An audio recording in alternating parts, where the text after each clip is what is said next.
Addiction is a taboo topic, but one that needs more light shed on it. Recent worldwide statistics show that 5.5% of the population aged 15 to 64 have used illicit drugs at least once in the past year. Drug abuse is highest among those who are 18 to 25. Nicole Odom-Hardnett is the CEO of Focus Point Solutions, which operates four Focus Point behavioral clinics in the Baltimore area.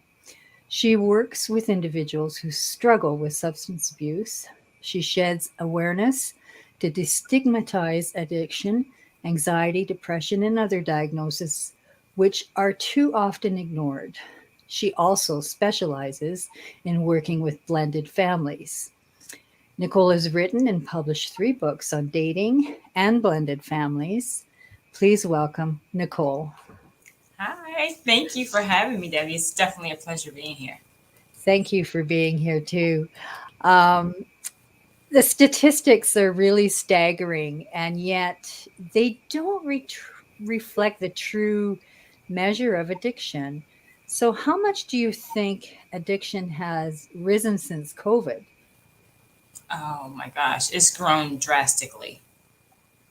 It's definitely grown drastically since COVID. With people being trapped, and I would say definitely trapped in the house, with the restrictions from going outside, and so on and so forth. you know, People have turned to other things that they probably wouldn't normally turn to. They've been isolated, um, and a number of other things. So they've turned to, drugs and, a number of other things.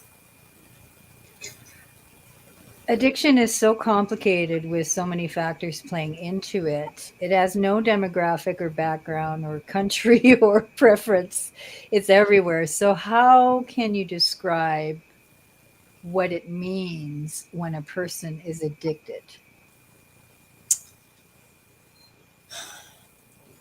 When someone is addicted, they have an ongoing urge or craving, and no matter what, nothing is going to stop them. That means they will beg, they will steal, they will borrow, they will lie, they will cheat, they will do anything to get to whatever it is, whether it's that drug, um, or whatever they are addicted to.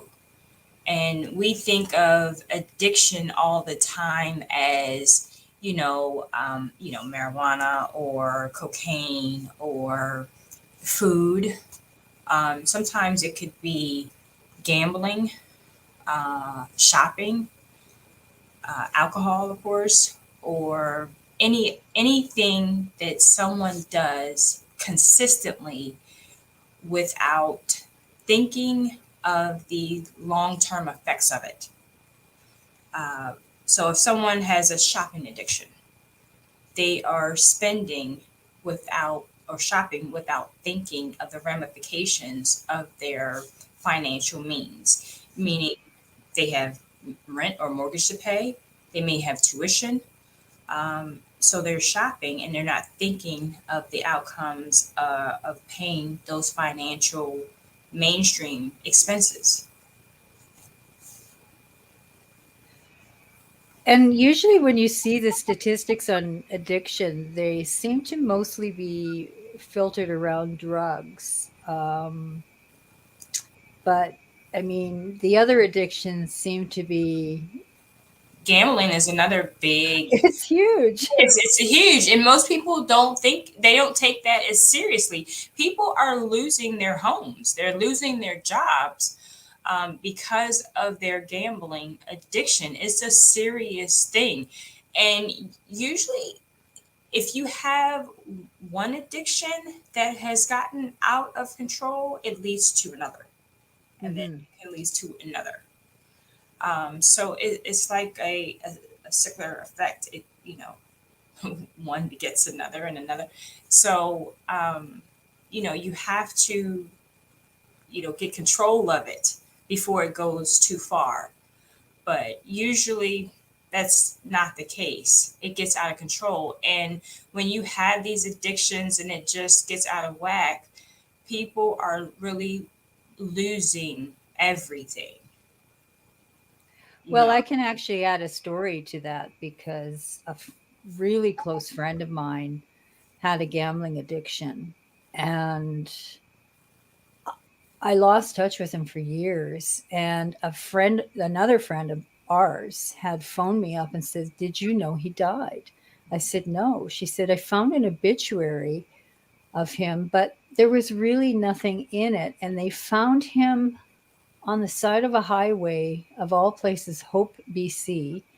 And he had a business card in his pocket for another friend of ours who was a lawyer, because we were all involved in the same organization. And anyway, he obviously killed himself. And but he before that, and the reason there was nothing in his obituary is because he had lost his family, which was shocking to me in itself because they were so close. He had kids, and I mean, his wife, I was there that night when she had to go to the hospital to have one of their babies. So it was so shocking that he lost his family. Like they just wouldn't have anything to do with him after that. So the gambling side of it is, but you see the advertising everywhere. I mean, it basically assaults you. I don't know about where you are, but here in Canada, and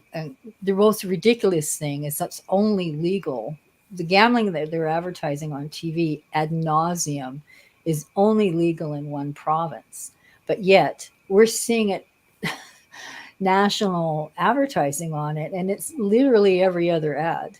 And it drives you crazy to see it because you can't, it's illegal for you to gamble if you're from another province, but also the people that are addicted, how do they ever get away from it?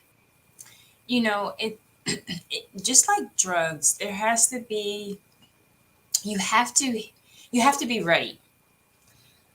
you know the individuals that come into my clinics, when we get a counselor, we have counselors, we always say some people are going to come to us and they're going to be ready.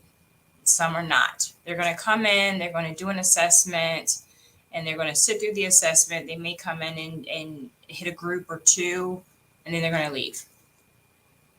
They'll come back because Yeah. they may shop around. They may go to another clinic or two, then they'll leave them and they'll come back, and then they'll keep doing it, and they'll keep doing it, and eventually either something will happen and they'll just be tired. And it's just like any other addiction.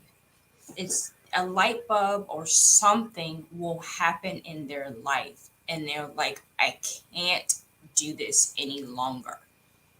And it's nothing that a counselor can do, it's nothing a therapist can do. It's them themselves. They have to be ready. It's that moment in time. It's just something within them that, and we have to be ready when they're ready to give them whatever message, whatever the group topic is. They're going to have that aha moment, and we have to be ready for them. And there's the rub, right? Because until that happens, nobody can do anything. And it must That's be right. so frustrating. And also, how hopefully they get to that moment before the drug kills them. Right, right. And every day, you know, our counselors are like, okay, when are they going to get it?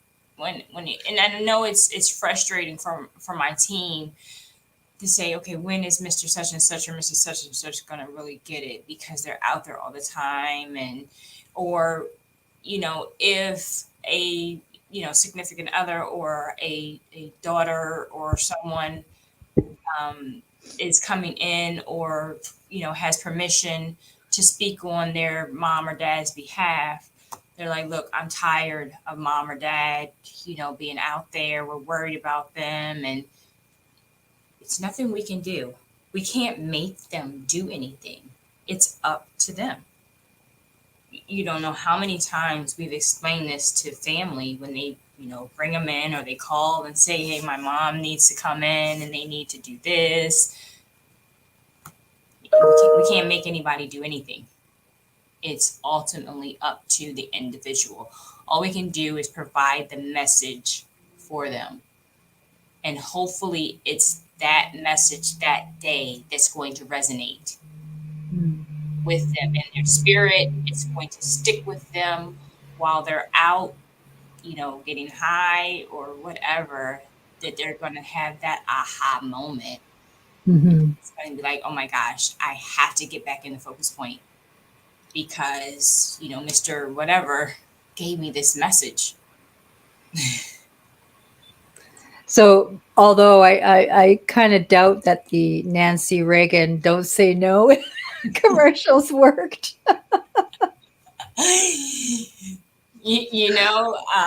I doubt it, but you never know.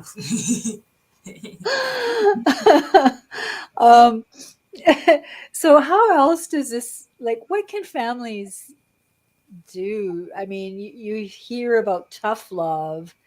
Um, Obviously, if they're becoming violent and stealing stuff, you can't have people in your home that are doing that.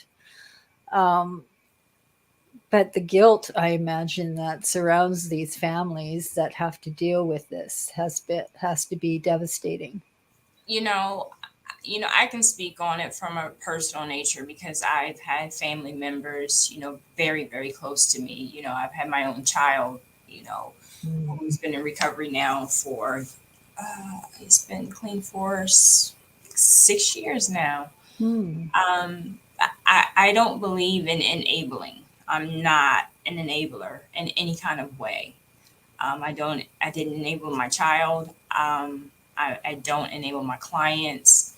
The stealing, like I said, they beg, borrow, steal. That's why some of them are disconnected, disassociated with their family, and family has just, okay, you're on your own now. And that's why you see them out there sometimes. That's the reason why they're on the street, under bridges, and that would be sometimes the reason why. Because the family wants nothing to do with them because they steal, they beg, they borrow, they lie, and that would be it. It happens because they feel they need that drug. It's just like them needing to eat. The same thing. It's a disease. So again, you can't, when they say that they need money, okay, what do you need money for? They say they need money for food. Okay, I'll buy you food. That's your answer. You can't just give them money. If you give them money, 9 times out of 10, they're going to use it to buy drugs. So you just bought them something to get high with, or Hmm. something, a drink, if they're an alcoholic. So that was what I did in my situation. He said he was hungry. That's what I did. I gave him food. So do you see in your practice, do you see a difference if it's a blended family, single parent family, or any other family dynamic, or is it just the same no matter what? I work with mostly blended families. Um, I've had some single individuals come to me because they keep, mostly women, because they keep meeting the same type of men. Uh, so when you keep meeting the same type of men, usually it's the places that you're going, the signals that you're giving, those type of situations. So I help you stop doing the things that you're doing and prepare yourself a lot better in those situations. What percentage of the people that are living on the streets do you think are addicted? I would probably say maybe about 70%. And I would Wow. say the other 30 would be strictly mental health, and it would be by choice. Wow. Wow. So we, I see a lot of meth addicts every day. There seems to be more and more of them lately. They seem to have a certain look and behavior about them that comes with that drug. It's so devastating, but is it really the worst drug you can take? I mean, I know we know fentanyl kills and it gets mixed in with a lot of other drugs, but is there a worse drug or are they kind of all the same? The results are the same no matter what you do. Well, in my opinion, methadone is just it's legal drug. Um, so as far as the worst drug you can take, well, fentanyl, of course, if you take the smallest dosage of it, it Yep. can kill you right away. The difference between fentanyl and methadone is that, methadone is, of course, monitored in stages or doses, but fentanyl is not monitored at all. You have people that's giving it to you randomly. You never know when you're going to get it. And that's the scariest part of that is that someone can slip it in at any time. So that's the danger of buying your drugs, of course, off the street. It could be in anything, anywhere, at any time, and any amount of it. So anyone getting high and they think they're just getting some, marijuana off the street, you could have, some sprinkles of fentanyl in your marijuana. And, you know, Wow. God bless you. It's kind of like Russian roulette. Exactly. Right. You think you're gonna, just party and be okay, and you just never know.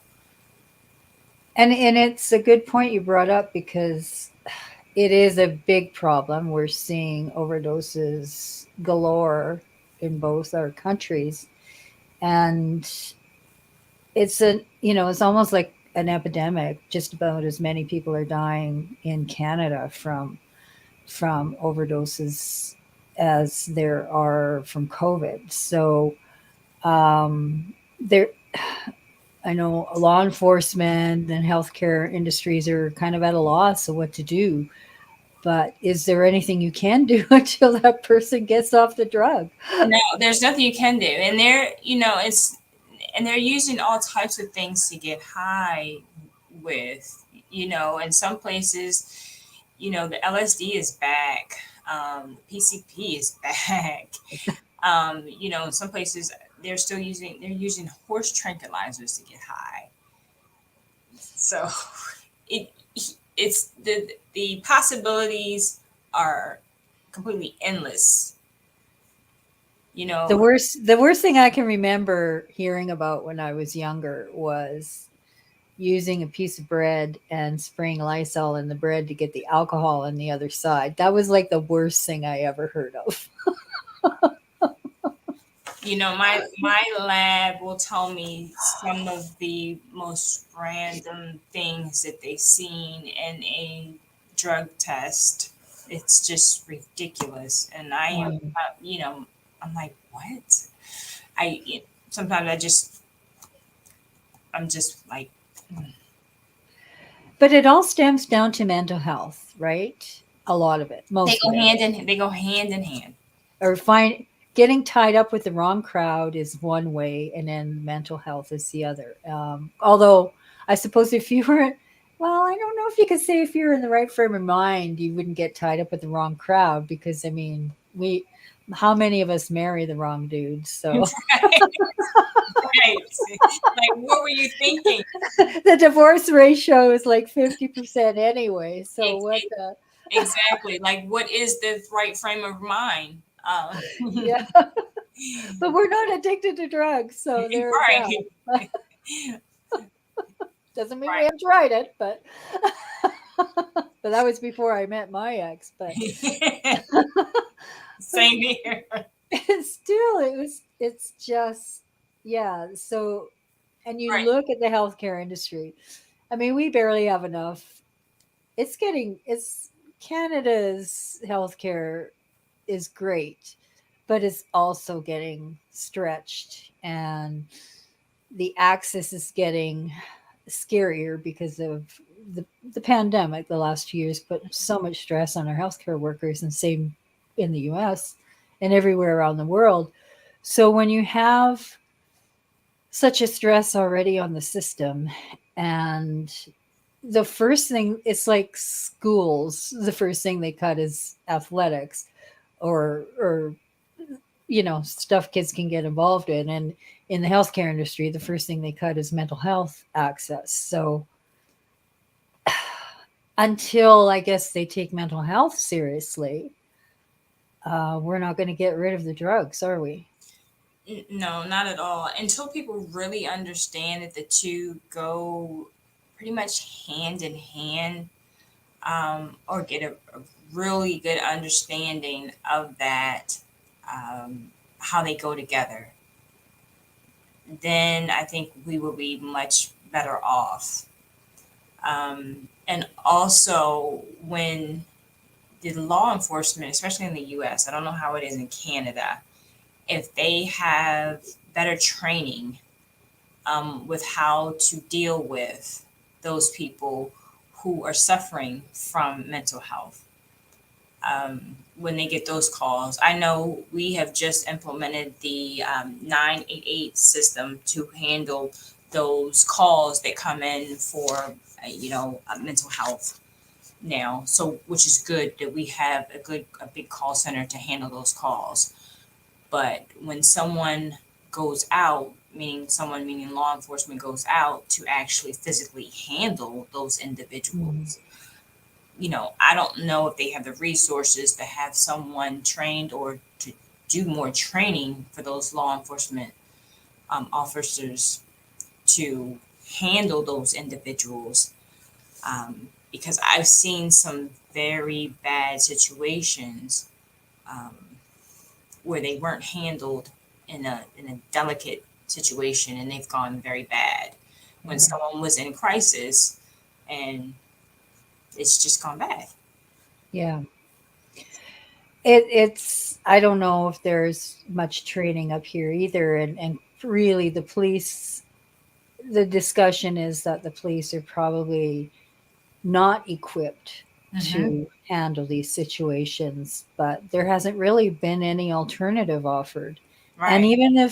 even if the police or whoever can pick up these people that are in um, this situation, there's nowhere to take them.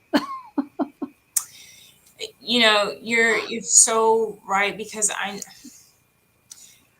some of the emergency rooms, they're not equipped to handle, um, the behavioral health. They don't have behavioral health units. Um, so that's a whole nother discussion.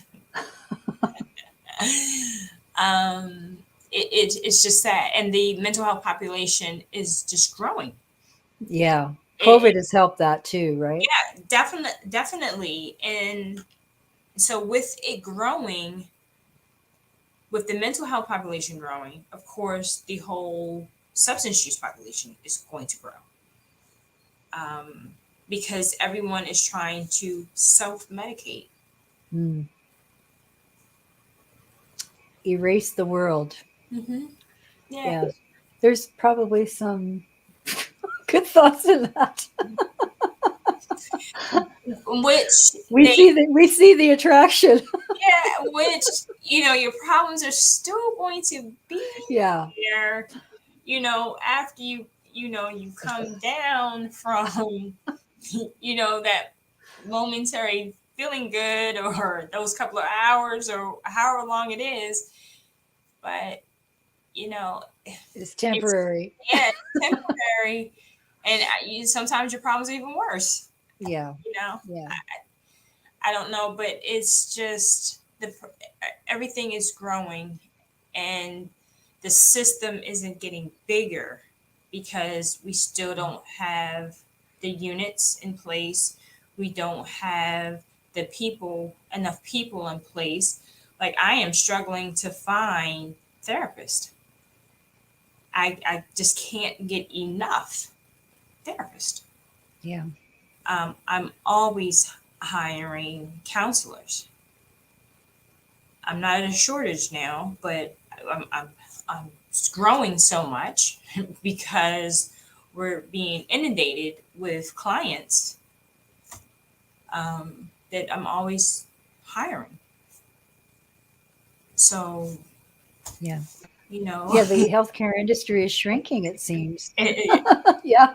So anybody who needs a job, yeah, there's lots there yeah, if the they're in that healthcare field. is the way to definitely the way to go. If Yeah. anyone is thinking they're teetering like, should I go into healthcare or should I go into this industry? Healthcare, yes, number one, definitely, Do most it. Do it. Do definitely, it. Please. hands down. Yeah. I imagine you have them in the U.S. too. We have supervised injection sites, and where they can get clean needles, and but they're usually in an area where they're residential. But do they? But before we get to that part of it, do you think the injection sites really help, or do they just prolong the issue? So I think they do a little bit of both. Um, they help in one area so that they don't cause issues in another area, meaning the transmission of HIV, hepatitis, and those areas. So I have a needle exchange location right next door to one of my buildings. So I think it's good there. Um, I'm going to leave it at that. I think it's really a good idea Okay. because if someone is going to get high, they're going to get high regardless, whether they have a clean needle or they have. Most of them would like to have, I'm going to say, a clean needle, Yeah. Yeah. but I'm sure there are some that really do not care. But if We're they're having an issue in our city with some of these sites because they're particularly one that's downtown. It's near a hospital, but it's also near residential. There's lots of new apartment buildings nearby, and people are afraid to come out of their homes because they're in the lobbies. They're kind of okay, it feels very dangerous to a lot of people in that area near the injection site. So they want to take away the injection site, obviously. But is there a is there a solution, like a win-win solution where both sides can win?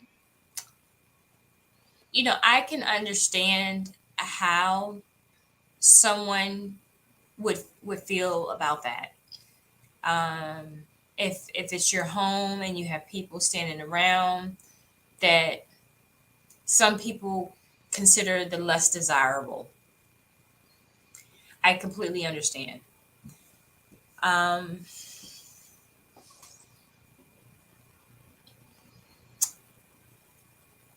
you know, And you. it's I'm going to say I had a problem when I opened my last location. People wouldn't. I had a hard time because I had to tell people what I was using the building for. mm, And once I told them what I was using, what I wanted to use the building for, they was like, "Oh no, um, there are going to be people standing around." Just what you said. There are going to be people standing around, And we don't want those type of individuals all just standing all around on the street. That's what they said. That's what the landlord said, and the building manager said. And I said, I don't run my my buildings like that. My people don't stand around outside of the buildings. So some people allow that, some Mm. people don't. I'm one of those who don't. Either my people are inside the building or they're outside. I have a designated location. If they're on breaks, they stand at a certain location to smoke. Then they come back in the building and then they leave. They're I'm very respectful of the other tenants around that I share the buildings with, because I understand how that looks, how uncomfortable it can be, because my clients are not in suit and tie like maybe the rest of the tenants are, or in that particular case, the residents that live in that area are, and it's very uncomfortable. I can completely understand that.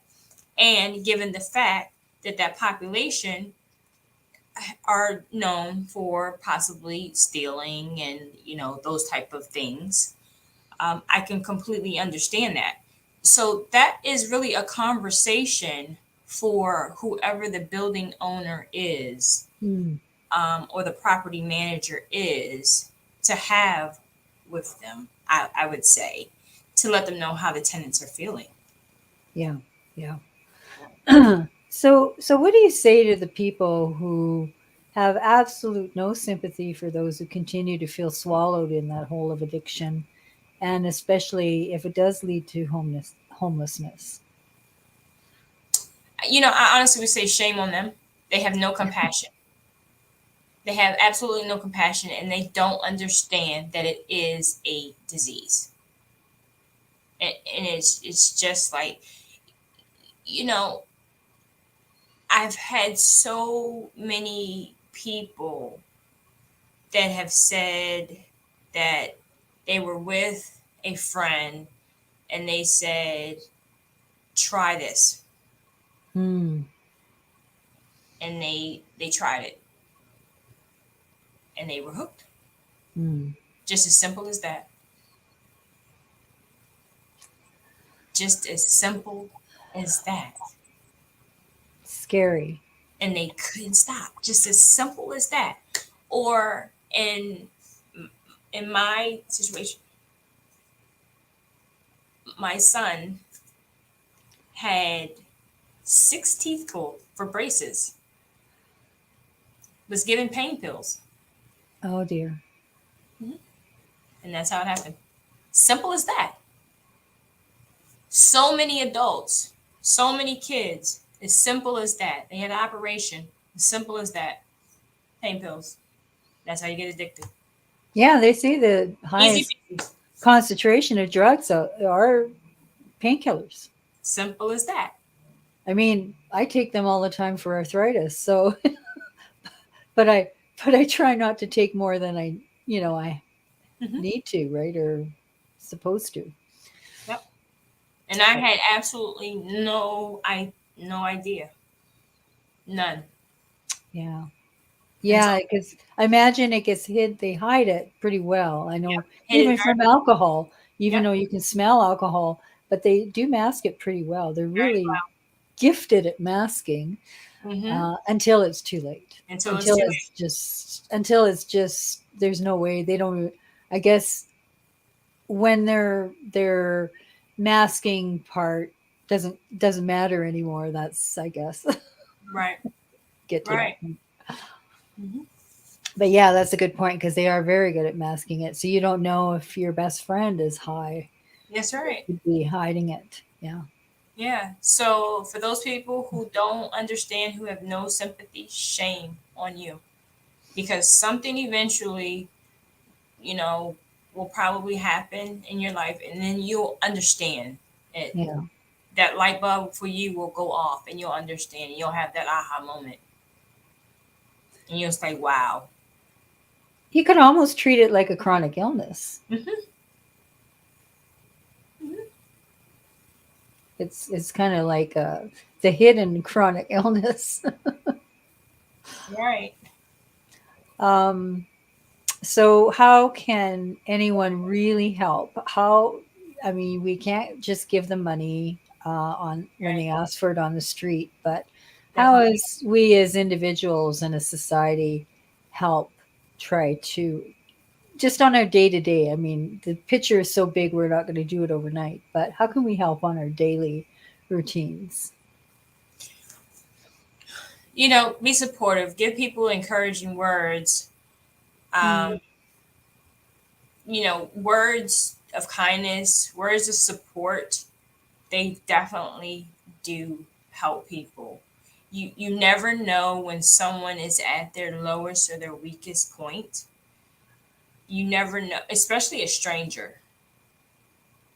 You never ever know when someone may need that, oh, you're beautiful today, or you're so kind, or whatever it is, because someone at home may be beating them, or mm. someone may have told them that they're nothing, and your words may mean everything to them.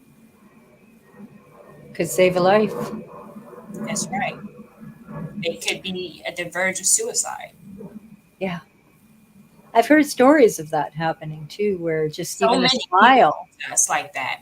So many people come to us saying that they wanted to end their life, and it's you just have no idea how many people have told us that someone said something to them or spoke life into them or breath into them.